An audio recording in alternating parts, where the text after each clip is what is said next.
ходе кровавых экспериментов чеченская нация потеряла около 300 тысяч лучших своих сыновей и дочерей, лишилась свободного существования, доброго имени и была отброшена в своем развитии на многие десятилетия назад по вине кучки подонков, прикрывавших свои низменные инстинкты религиозностью и патриотизмом.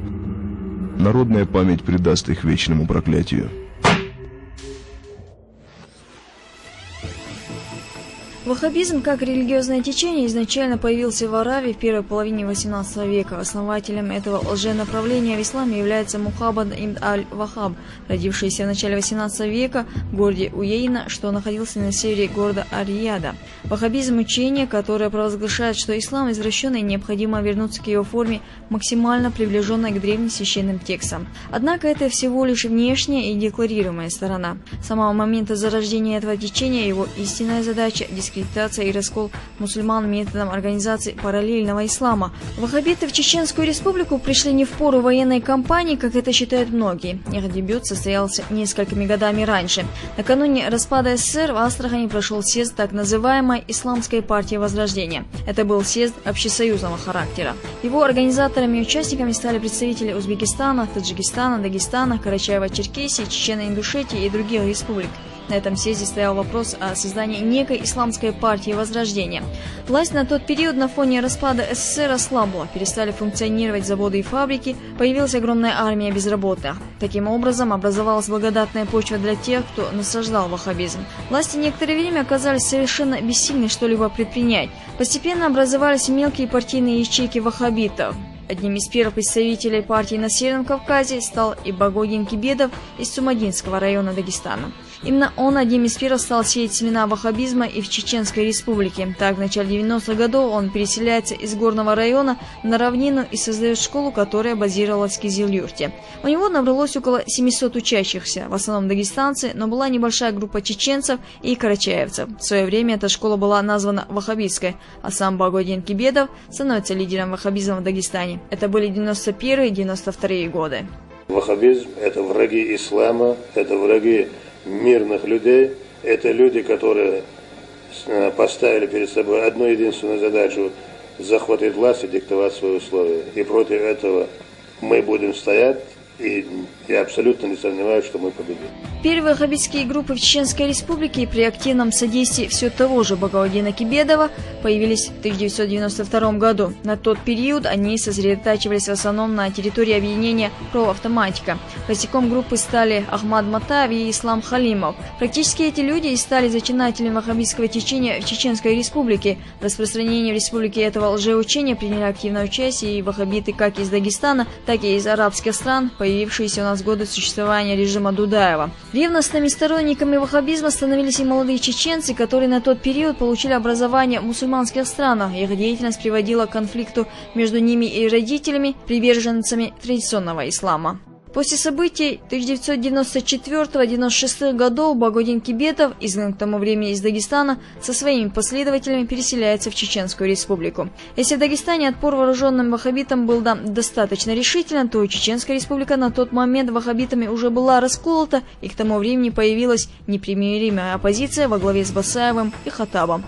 Здесь же к этому времени создалась и благоприятная среда. Власть упразднила светские суды, а в октябре 1996 года был издан указ о создании Верховного шариатского суда и о введении во всех районах республики шариатских судов. Однако, поскольку привычкой к строгому соблюдению целой системы правил в течение короткого времени выработать просто невозможно, шариатизация республики ограничивалась лишь лицемерной риторикой. Соответственно, шариатское судопроизводство в Чечне осуществлялось не кадиями, знатоками ислама, а недоучками числа новоявных лидеров от ваххабизма. Можно сказать, что, осуществляя бандитское правосудие, эти лидеры просто раскрывали Коран на любой странице недоступного им арабского текста и объявляли приговор по своему усмотрению. Допущение шариатской формы судопроизводства такой ситуации должно было бы неизбежно привести к профанации мусульманского права. Так и произошло. Вся правоохранительная система Чеченской республики полностью развалилась.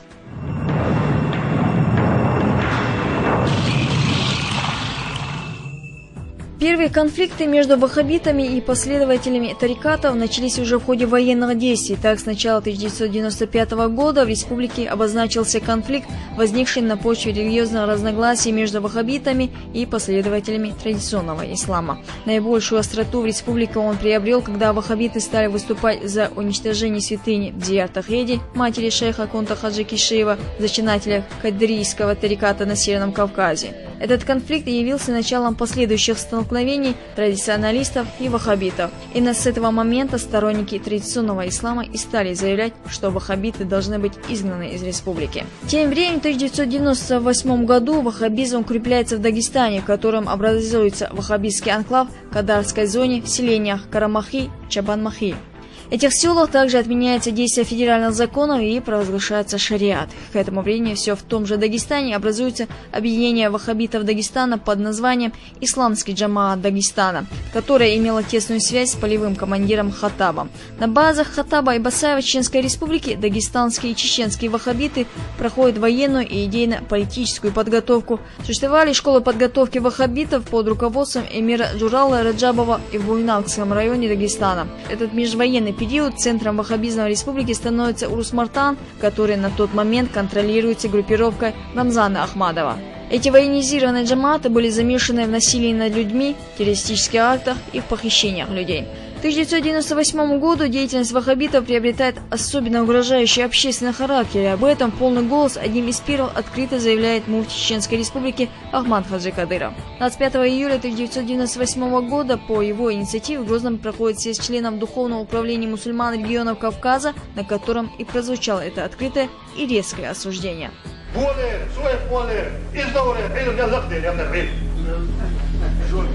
هذا العلم حاضر بقيت شو قاعد كذا تعمايل لي فرق كذا عليه السلام ولي غاس ما تفهم عليه السلام جنسر شو شاي نقشي ما تديجاته هو الف نقشي ما تديجاته غاس ما اليوم شو آية فيتن يقدر النوين بوصلنا فيتن دولة بوصلنا بيا خبوصلنا الدبر نخلوش عقبنا باتش إيش باتش.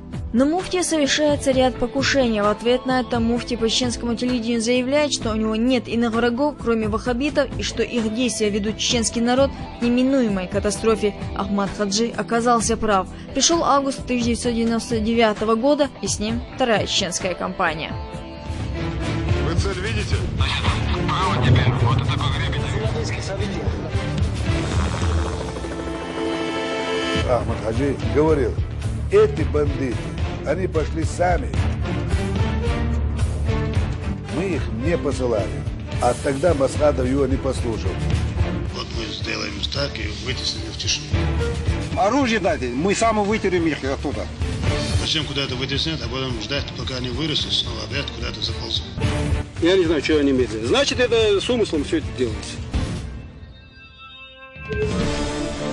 Опять сделать так, чтобы вот Чечня бандитизм, терроризм. Только политическая воля и гражданское мужество Ахмад Хаджи Кадырова, на которого в этой беспощадной схватке было совершено более 20 покушений, смогли отвести чеченское общество от роковой черты.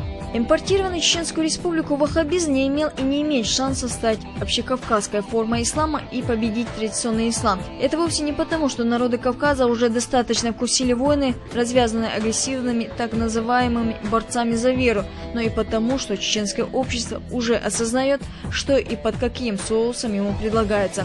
Это умонастроение не может быть близко народу, в котором традиционный ислам имеет глубокие корни. Именно поэтому и провалилась вся эта авантюра с всемирным джихадом, о чем и свидетельствует тот факт, что ваххабизм на чеченской земле доживает последние дни, если уже не дожил.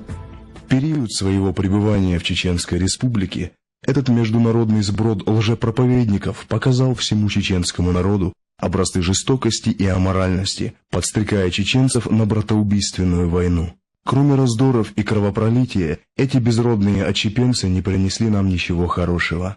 Опять же, эти изуверы втягивают наших детей в подлые авантюры против своих близких и родных, обрекая их на участь отверженных всей нацией.